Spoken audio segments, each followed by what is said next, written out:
have a general statement, which is called the major premise. Then I have a minor premise, which is another actually statement. And based on these two, I draw a conclusion. Look at the example. All birds can fly. This is the general statement. Ostrich is a bird. You know what ostrich is?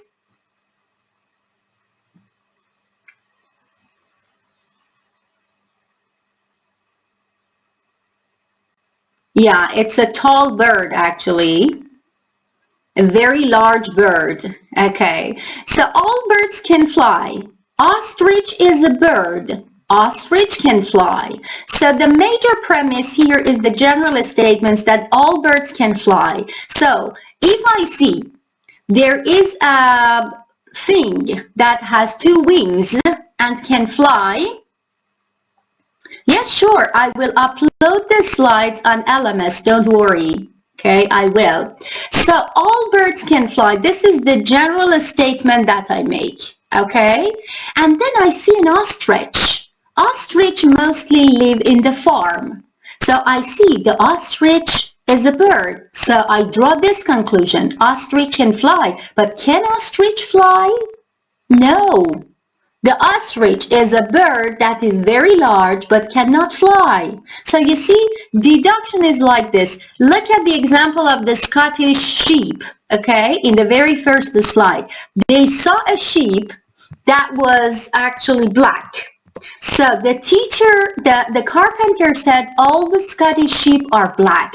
This is the major general statement, okay? So when they saw something that is black, they would say, for example, this particular creature is black, so this particular creature is a Scottish sheep. Okay, this is what deduction is like. Always we have a general statement, then we have a minor premise, and then we have the conclusion. But the point is that always this conclusion is not right.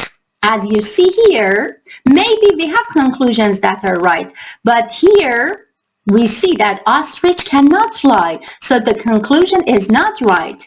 But the process of deduction is like this. We have deductive reasoning, we have a statement based on which we have different facts, and then we have the result, we have the conclusion. This is how deduction works. It means that it starts with a rule and then goes to different examples unless it finds an exception. So this is the way logical thinking works, but we have another process because of the shortcoming of this. It has a negative point because the conclusion, as you see, may not be right. So we have induction in this case. By induction, we mean before having a rule, we observe different cases, we observe different pieces of evidence, we see different facts, and then we draw a conclusion. So induction is a strategy of finding facts by means of close observation. For example, I say Iraqi students are smart, okay? And then I see there is a student in my class who is Iraqi. So I say, for example, Mr. Abdurrahman is an Iraqi student. So I draw this conclusion. Mr. Abdurrahman is smart.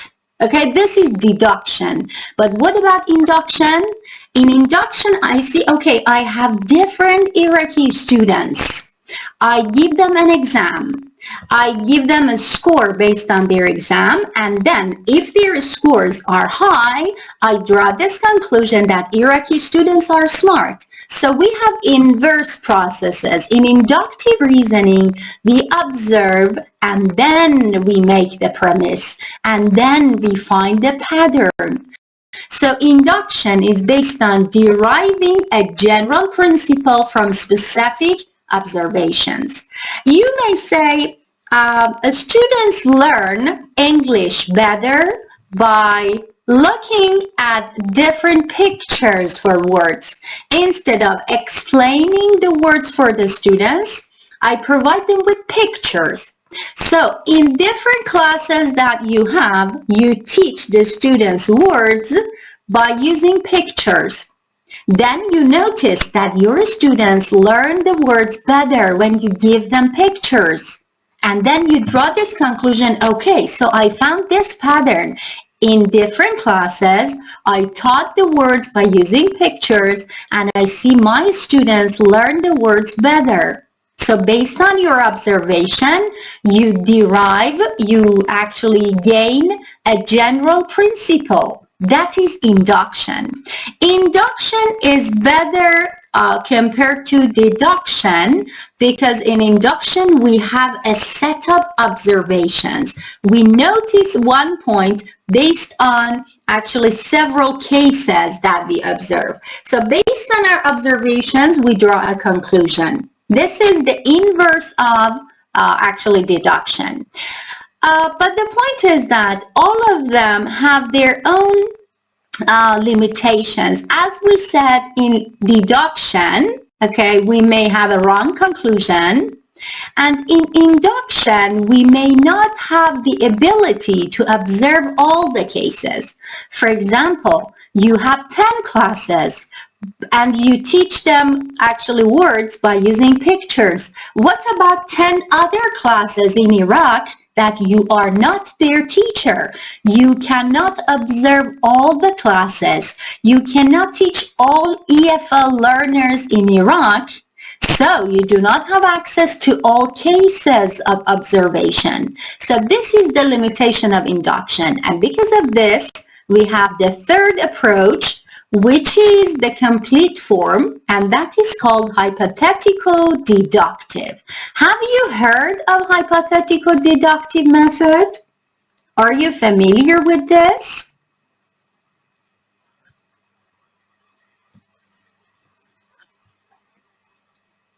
Okay. Good. So, when we say hypothetical deductive, it means that we mix induction and deduction. So first we'll identify and clarify a problem. It means that first we understand what the point is, what the problem is, what the topic is, and then we formulate tentative solutions or hypotheses. It means that based on the problem, we make hypothesis, we propose hypothesis. I will give you an example. And then we test our solutions or hypotheses to see whether we can find a general principle or not. So we eliminate or adjust unsuccessful solutions.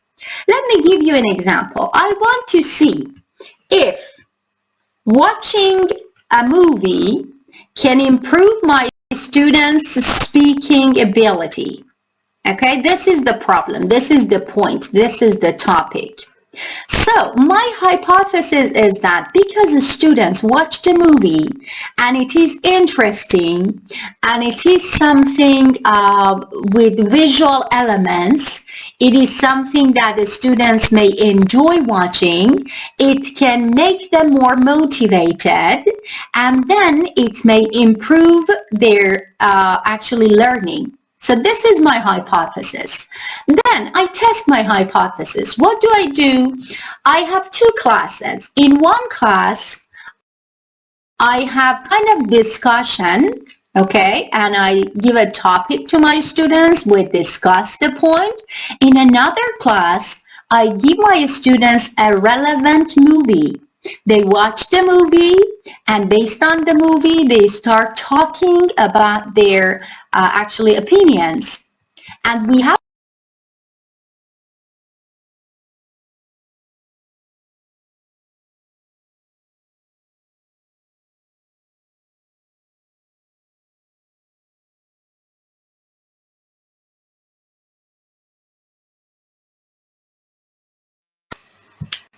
okay, sorry, I got disconnected. Do you have my voice now? Okay, good. So I was saying, okay, in two classes, in one class, I give the students a movie, and then I have a discussion based on the movie. So I try to test the hypothesis that I have. Then I see in the class in which I used the movie, the students were more motivated to participate in discussion. They expressed their opinions freely. They were eager to actually share their ideas. So I draw this conclusion that watching a movie can help the students improve their speaking skill. So I draw this conclusion based on the observation I had, based on the hypothesis I had. Now, can you give me an example in the chat box of a problem that we can make hypothesis and then we can test the hypothesis based on hypothetical deductive method in research? Can you write a problem or a point in your class that can lead to hypothesis? You can write in the chat box. I can wait for you about 1 or 2 minutes to write.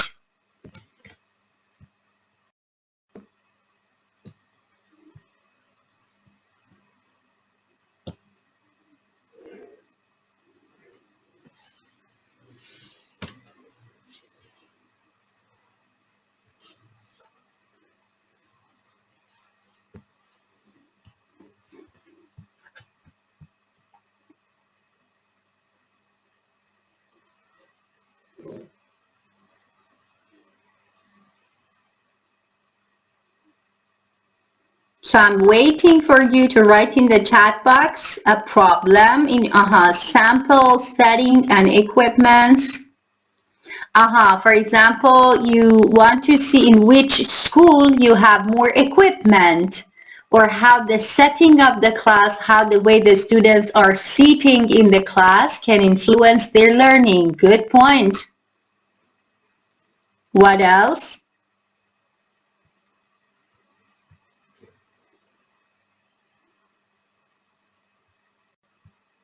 Even related to setting, we can say, for example, how the students learn in public schools and private institutes, how these two contexts influence the students' learning differently. This can be another problem. So what else? Any other point, any other problem that you can have so that we make it?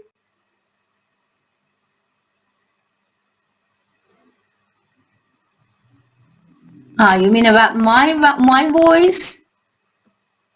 Okay. It should be clear because my internet is okay, but maybe because the number of students is high here, okay, there is a problem.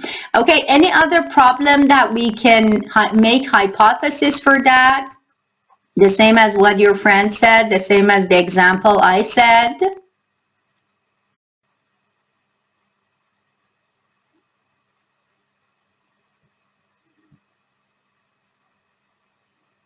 For example, a teacher, good students pass the exam. Ali is a good student, so Ali should pass the exam. But what if does not pass?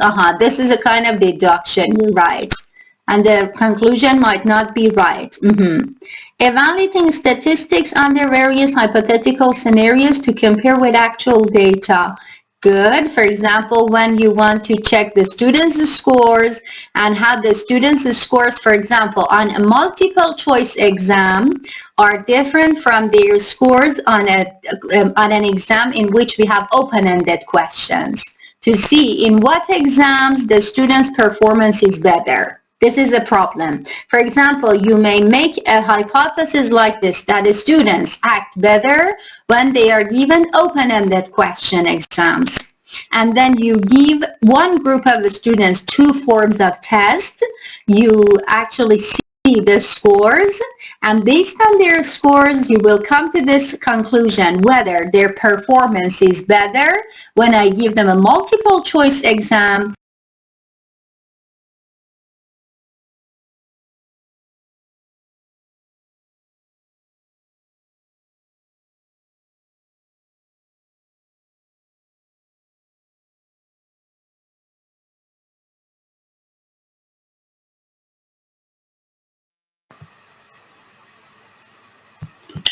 Okay. So do you have my voice now? I think you need to, you have it now.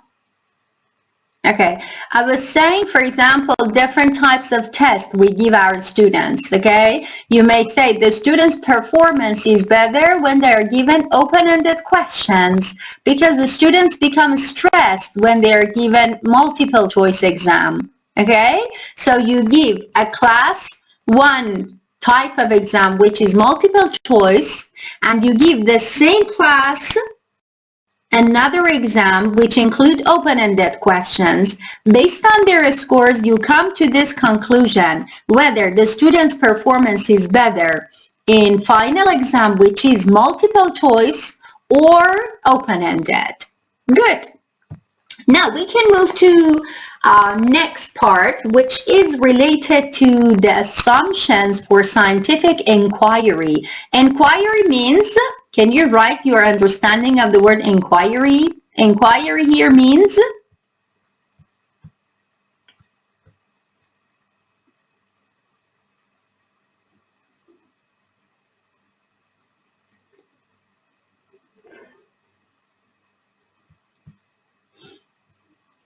Question, good.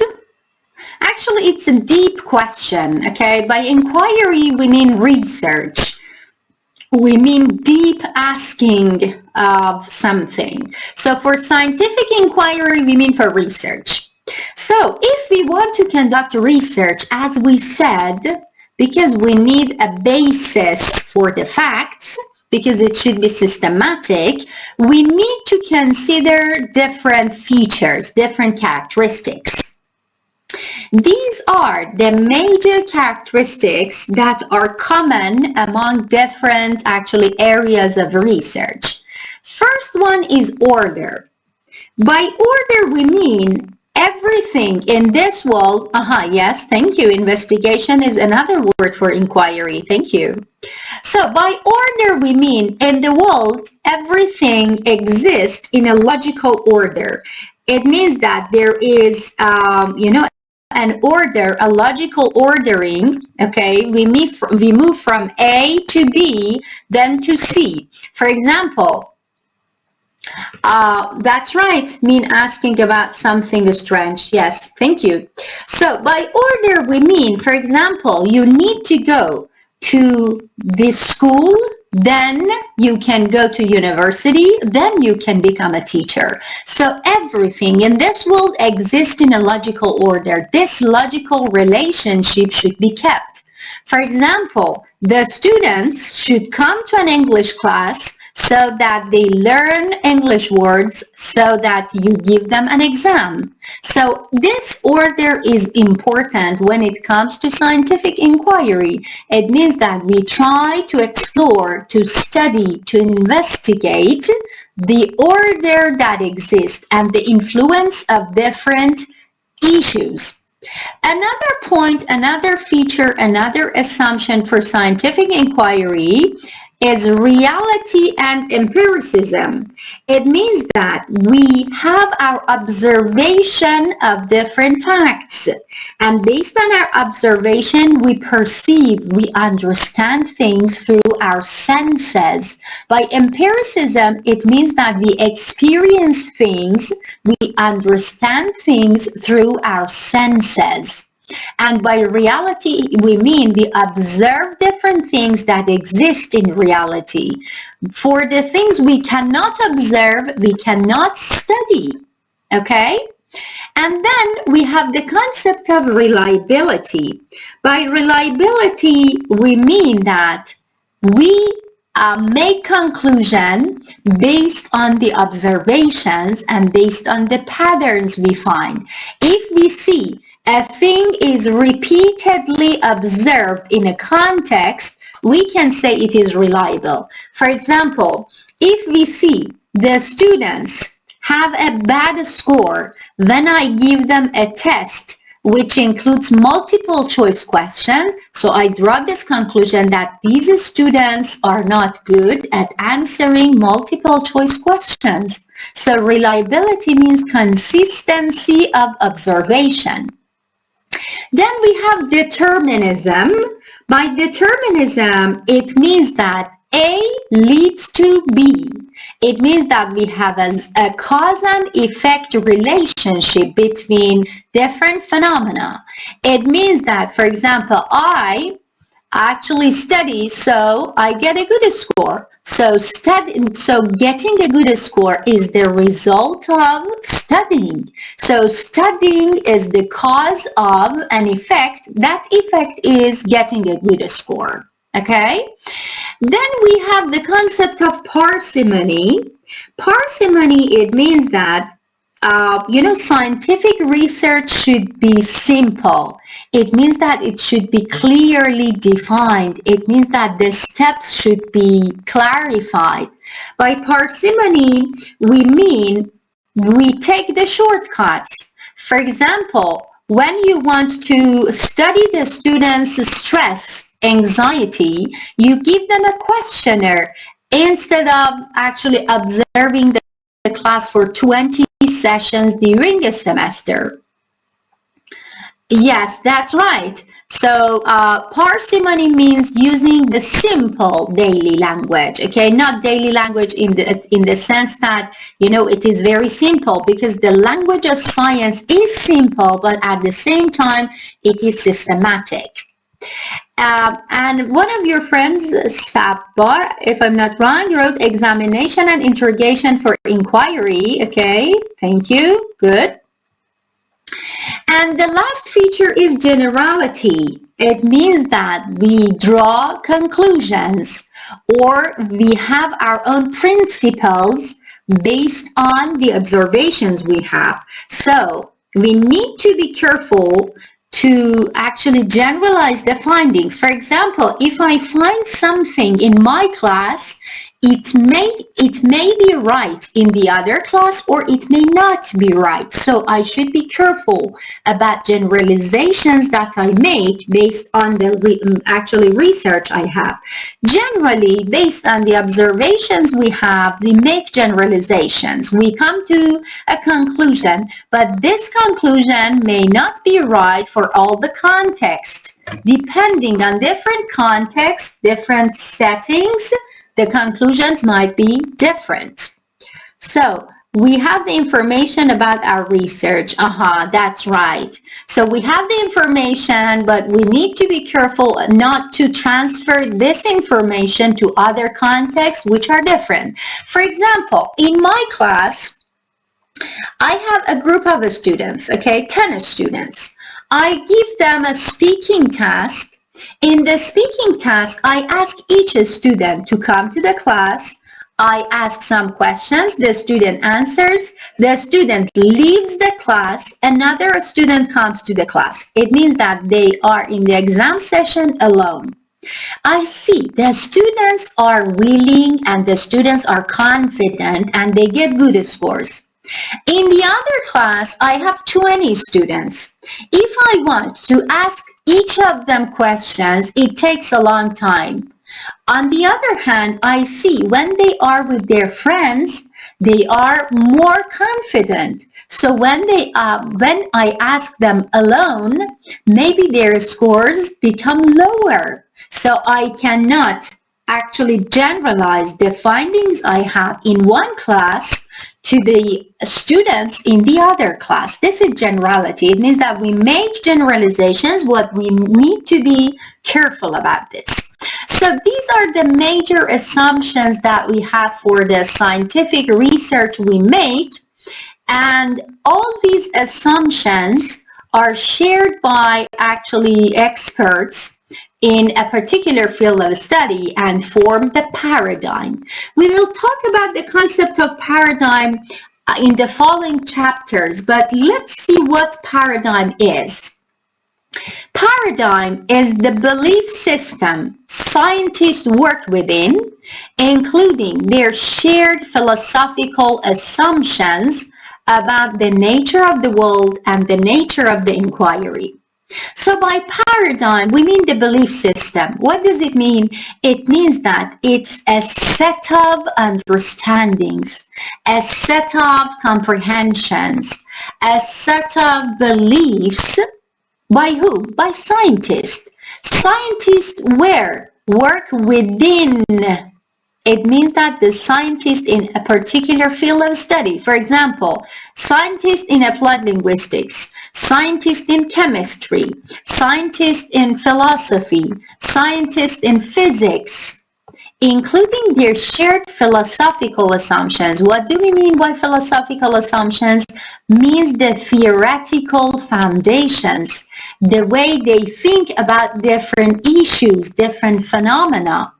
About the nature of the world, it means that the world and the relevant events around them, and the nature of the inquiry, it means that the way they conduct research. What does it mean? It means that paradigm determines the steps I take to conduct research in my particular field of study. For example, the way I conduct research as an applied linguist is different from the way an expert in chemistry actually conducts research. Yes, we can have quantitative approach or qualitative approach based on the paradigm, okay? But paradigm is an umbrella term, okay? So quantitative is a subcategory of the paradigm, we can say. By paradigm, we mean the general understanding of the scientist of what research should be like. So a set of assumptions and perceptual orientations shared by members of a research community. That's right. Thank you. A very good definition of paradigm. So by paradigm, we mean the way I think about research is similar the way you think about research as a student of applied linguistics. It is the same with the way another scientist in applied linguistics in another country thinks about research in applied linguistics. It deals with non-numeric data, not necessarily, okay, because we have actually numbers in research as well. Okay, so in quantitative, we deal with numbers, in qualitative, less, okay? But paradigm is not about numbers or not including numbers. Paradigm is about the basics of research in each field of study. For example, in chemistry, they have lab reports, okay? They go to the laboratory, they have experiments, and they write a report. Do we have it in our field of study, in English language teaching? Do you have laboratory research?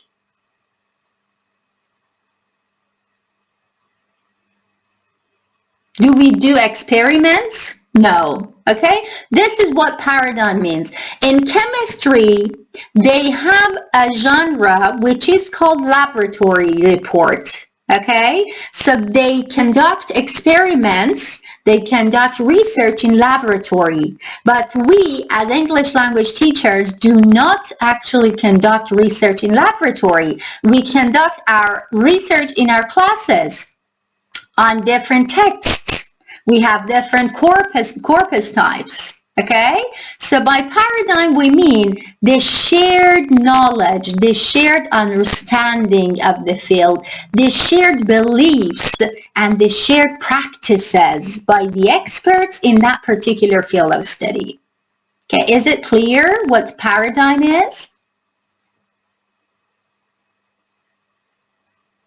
Good. And the paradigm is the dominant way of thinking about something. Yeah, that's right. So the point is that, by paradigm, we mean the dominant belief system in a particular field of study. Okay? For example, all applied linguists, all English teachers think that using visual elements like pictures, like movies, like flashcards can lead to better learning. This is the dominant way of thinking about something, okay? Seeks to gain deep understanding of the social aspects, shared philosophical assumptions about the nature of the world. Yes, that's right. Good.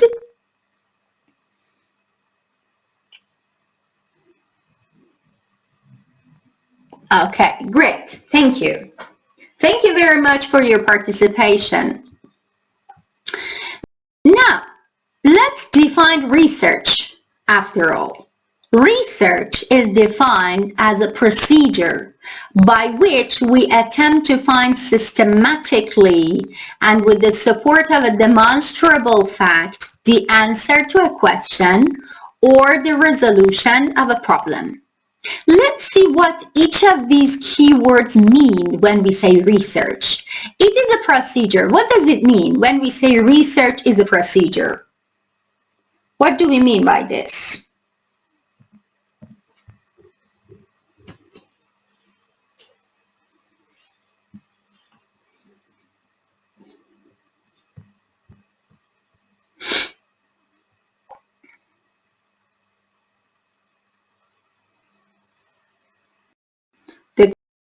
Creation of new knowledge or the use of existing in a new or creative way to generate new concepts, methodologies, and understandings. Thank you.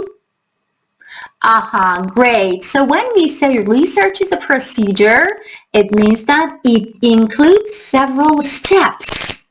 It means that it has different stages.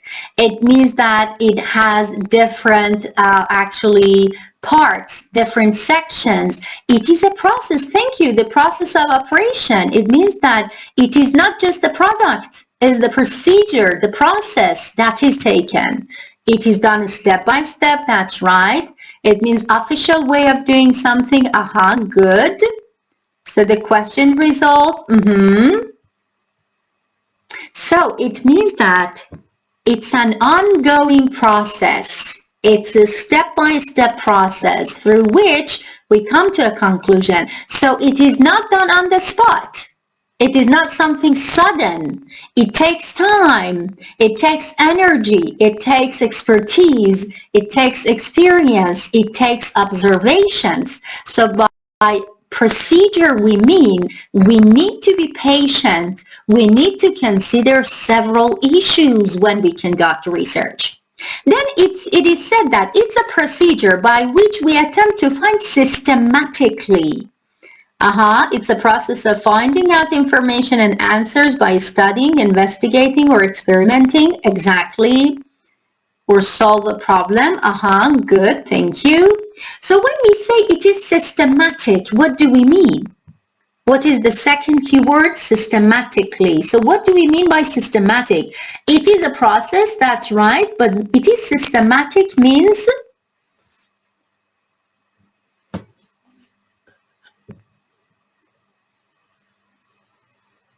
reasonable, that's right.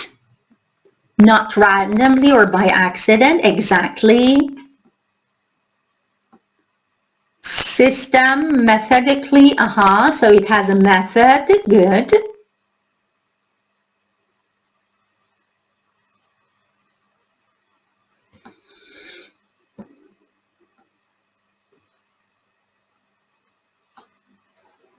Has a logical order, thank you. So we refer to the assumptions of scientific inquiry. So we said order is an important point. So when we say it is systematic, it means that it is not a haphazard process. It should be defined. It should have a logical, rationale. So for each step that we take in this procedure, we need to have a reason. In a way that is done according to an agreed set of methods or organized plan. Thank you very much. It is done in an organized and careful way to find information or answers. Exactly. So we have a plan. It means that these steps should be logically ordered. These steps should have a reason behind them. So the resolution of a problem, So as your friend rightly mentioned, by systematic, we mean it is not haphazard. It is not by accident. It means that the scientist knows why he or she uses this step and not the other step. Why I teach the students words through pictures, and why I don't teach the words through definitions. So it should be clearly defined. That's right. So with the support of demonstrable fact, what does it mean by demonstrable fact? As we said, we actually can understand and we can conduct research on the things we see, we can observe. So we need demonstrable, exactly, by observations. Thank you. So by demonstrable fact, it means that we need evidence. Without evidence, we cannot prove anything. Without evidence, we cannot claim anything. To prove or make clear by reasoning or evidence. Observation, capable of being logically proved. Exactly. Thank you very much. So when we say demonstrable, it means it should be observable. It should be seen. It should be actually understandable. It should be perceived by people. So we try, the proven fact. We try to find the answer to a question. It means that we already have a problem, a question in our mind, and based on our evidence, now we can give the answer to that question, or we can give a solution to a problem. Consider this situation. I teach my students reading passages, and I see my students cannot answer the reading comprehension questions when they read the passages. This is a problem in my class, okay? Now, I want to conduct research. So, I interview my students. It means that I ask them questions and say, what is the reason that you can't answer the reading comprehension questions? Can you guess? Can you tell me why?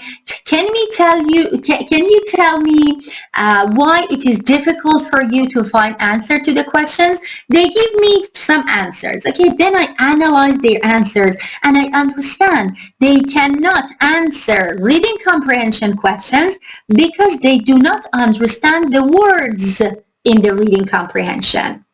Okay?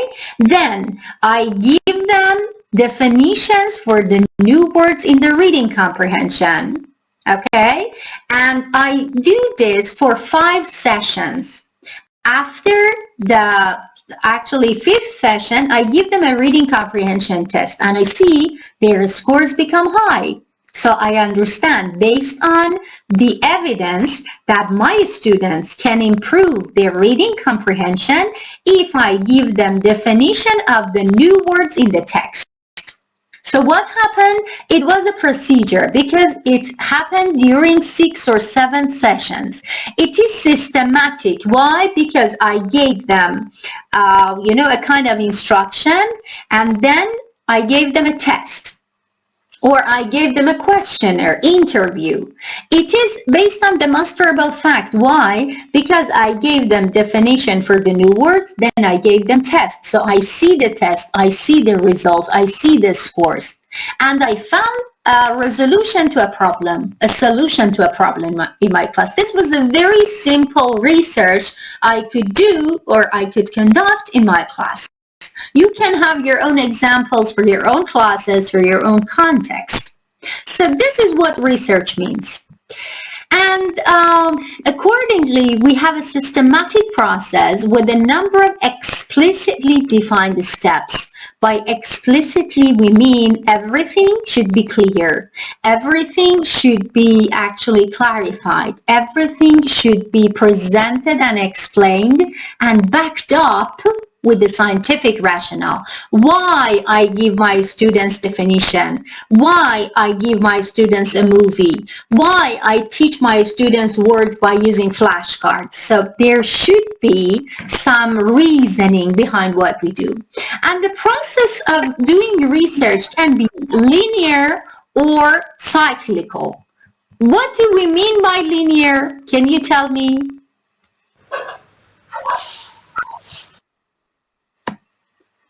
What do we mean by linear?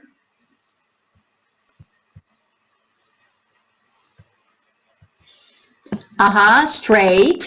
Good.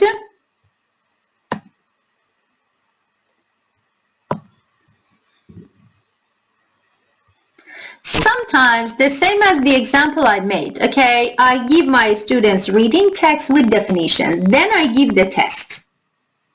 This is linear. It means that I take a step A, then a step B. I interview the students about the problem.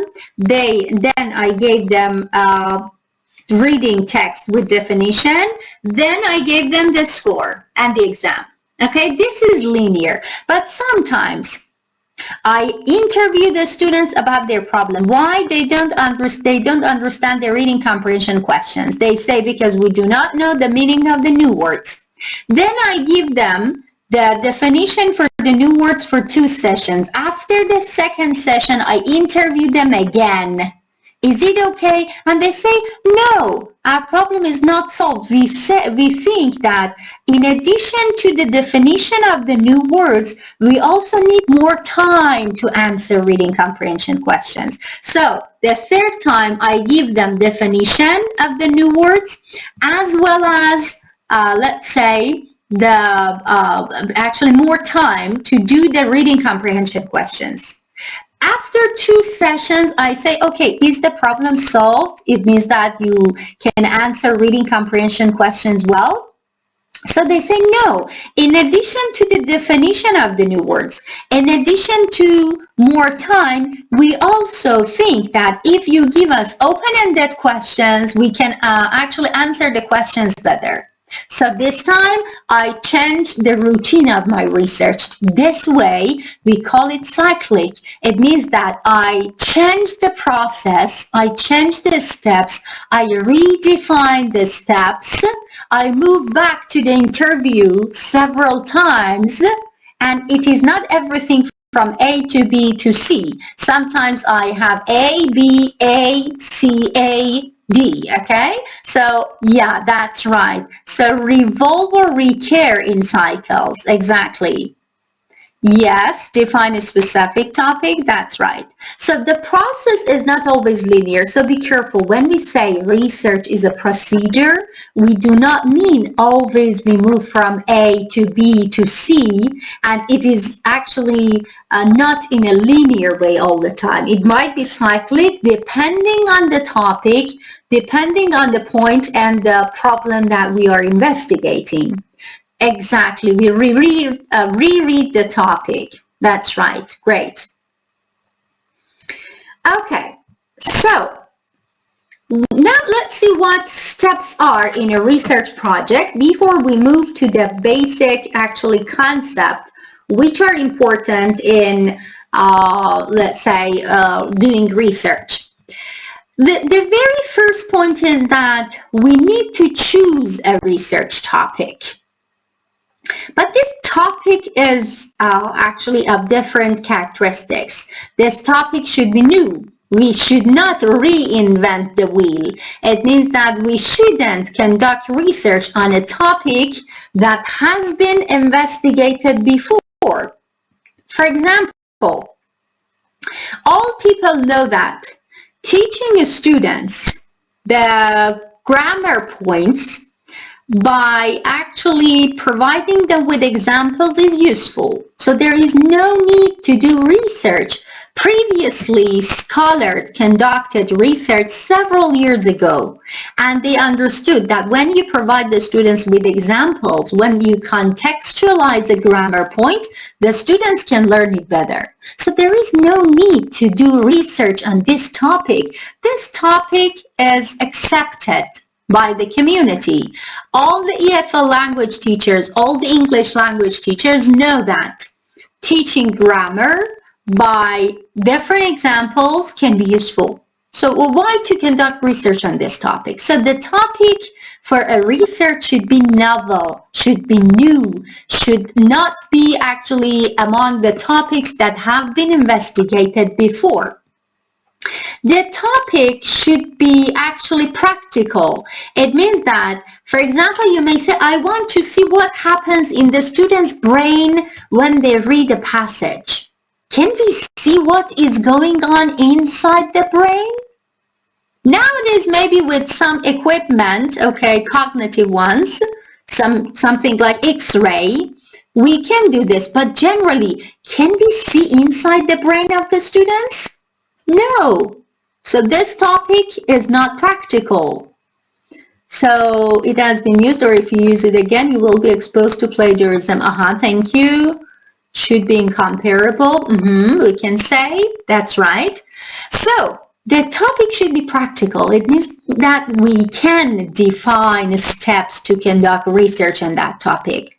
Another point is that the topic should have some implications, some practical points for the real context. For example, if you analyze text and there is no one to use the results of your study, what is the use of conducting this research? For example, I count the number of verbs which are in past tense in English language teaching textbooks. This is type of research, but what is the use?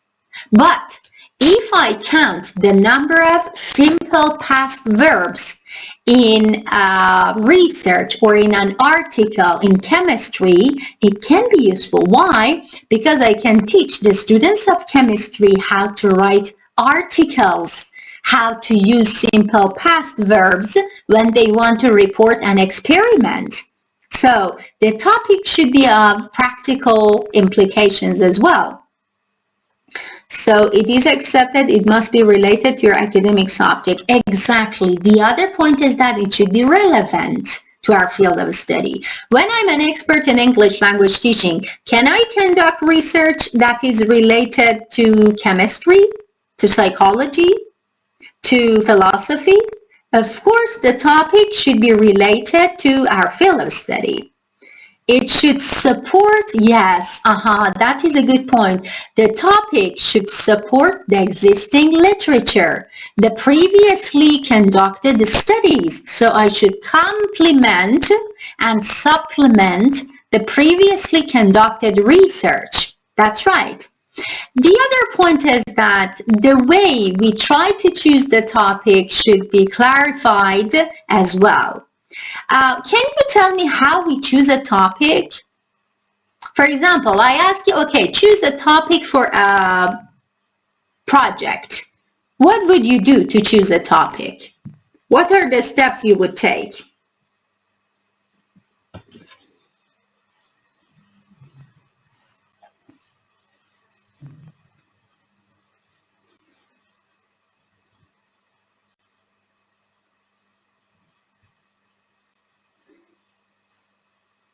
The first thing, we look for an unanswered, unused, good, unanswered question. So where would you search? Where would you look for this unanswered question?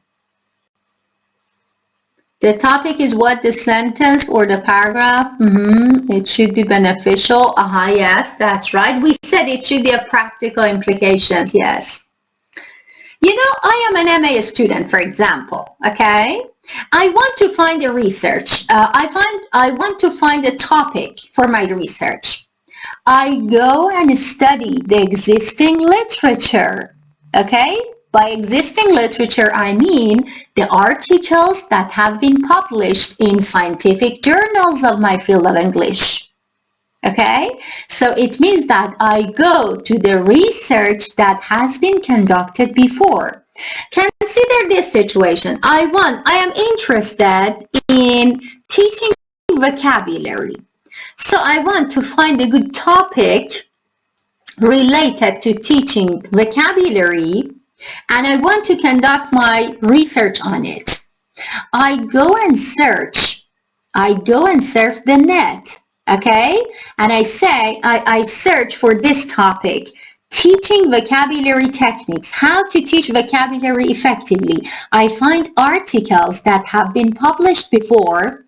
I study the articles, I study the books, I study the results of the studies that have been conducted by other researchers in the field of English language teaching, and then I see what has been conducted, what has been actually understood, what has been presented, and what is the gap. This gap is the topic I choose for my study. So choosing a specific topic, defining the problem, these are the steps, you're right. Looking for some topics, then conduct a new topic. That's right. Main idea is what the writer is trying to convey. Good. So the point is that for choosing a topic, I go to the existing literature. That's the answer. Okay. I study the articles and I see what has been conducted, what topics have been researched, to find the topics that are new, to find the gaps that exist that my study can fill. After I have the topic, I determine the research problem, purpose, and questions. I actually determine what I want to find answer to. What is the purpose? For example, I would say, okay, I searched and I understood that this topic is new, that, for example, teaching vocabulary through artificial intelligence can be useful for advanced students, not elementary students. Then, this is the topic of my work, okay? Then I determined my purpose. I say my purpose is to see if this is right, that advanced students can take advantage of artificial intelligence to learn new words and beginner students cannot. So this is the purpose of the research. Then I determine the research method or design. We will study about different designs and methods later. By method we mean I want to use numbers, tests, questionnaires, or no, I want to observe the students, to interview the students, to give them instruction. So whether it is going to be quantitative or qualitative. Whether I want to have, for example, ex post facto design or experimental design. And then we move to sampling. Before I explain sampling, let's see what you wrote in the chat box. The most important point that it must contain reliable sources. That's right. To have a typical research, we follow these steps. Good. So I determined that my student, for example, the teaching actually vocabulary through artificial intelligence topic that I said, I want to say that, okay, I want to have experimental design. It means that I give two groups of students actually instruction of new words by using artificial intelligence, and two groups of students teaching words through traditional methods. Then I should determine the sampling. We will talk about sampling in one of the chapters. So it means that whether I want to go to the school in which I teach, or I want to actually conduct research in a country, nationwide study, whether I want to actually conduct research in my own country, or whether I want to compare the students of my country with the students of another country. So we try to identify how we want to have actually my participants. Then I start collecting the data, analyzing the data, and interpreting the data. Data collection has its own instruments.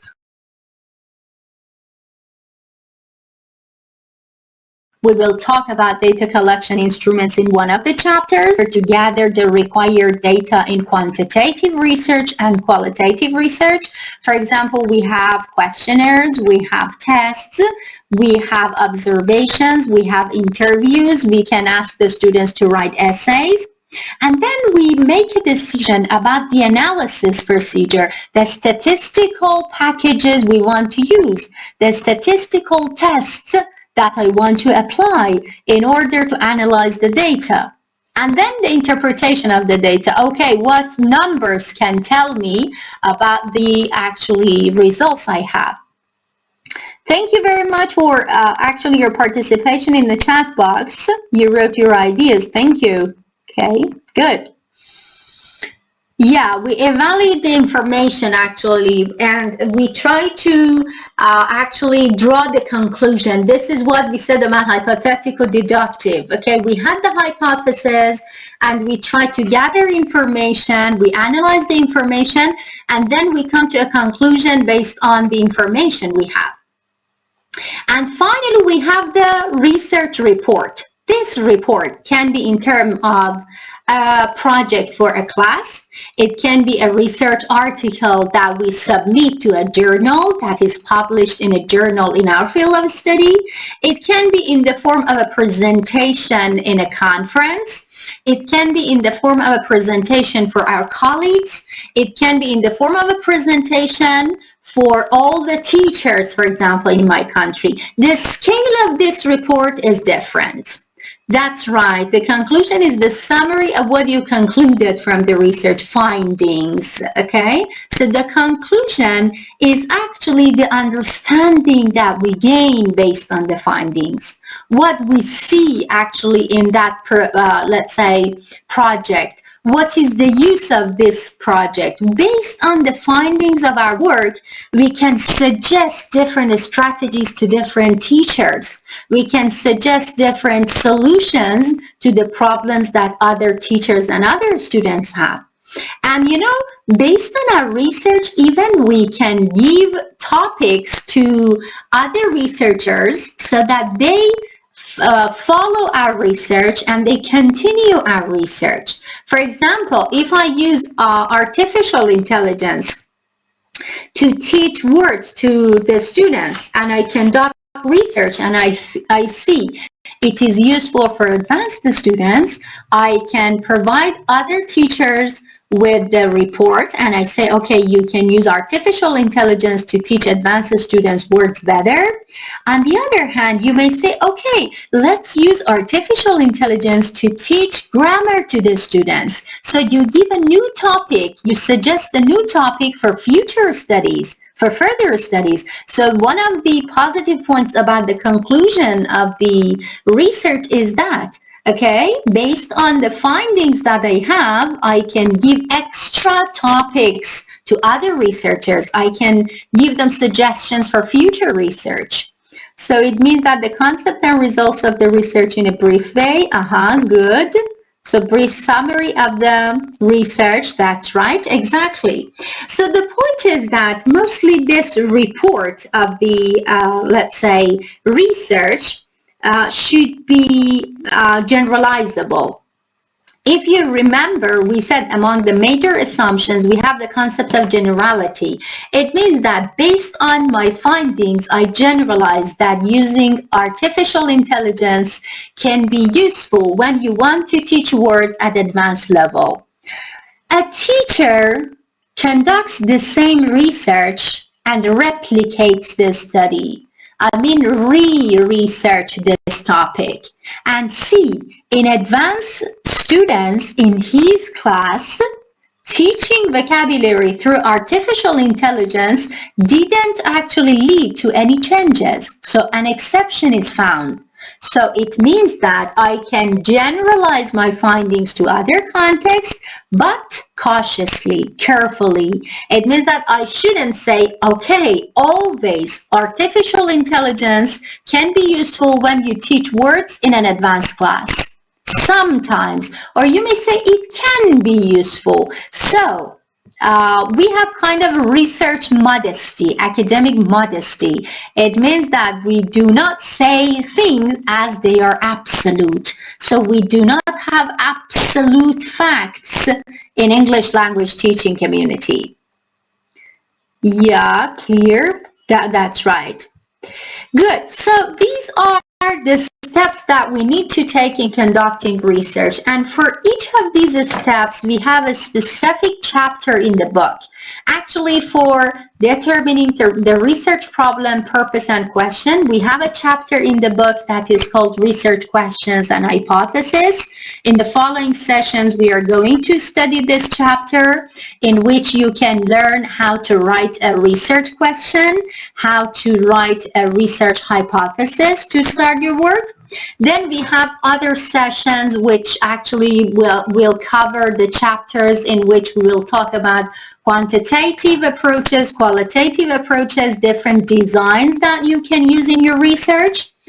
We have 2 chapters on sampling in quantitative research and sampling in qualitative research, how we choose our participants in our, let's say, research.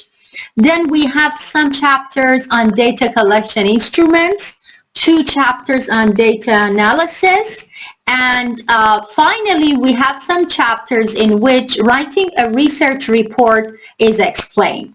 So let's take a rest till 10, okay? And then we will come back and actually talk about more aspects of research. Yes, I will share this file, the PowerPoint, on LMS. You can have access to that, okay? If you do not have access to LMS, one of your friends can download it from LMS and can share it on Telegram group.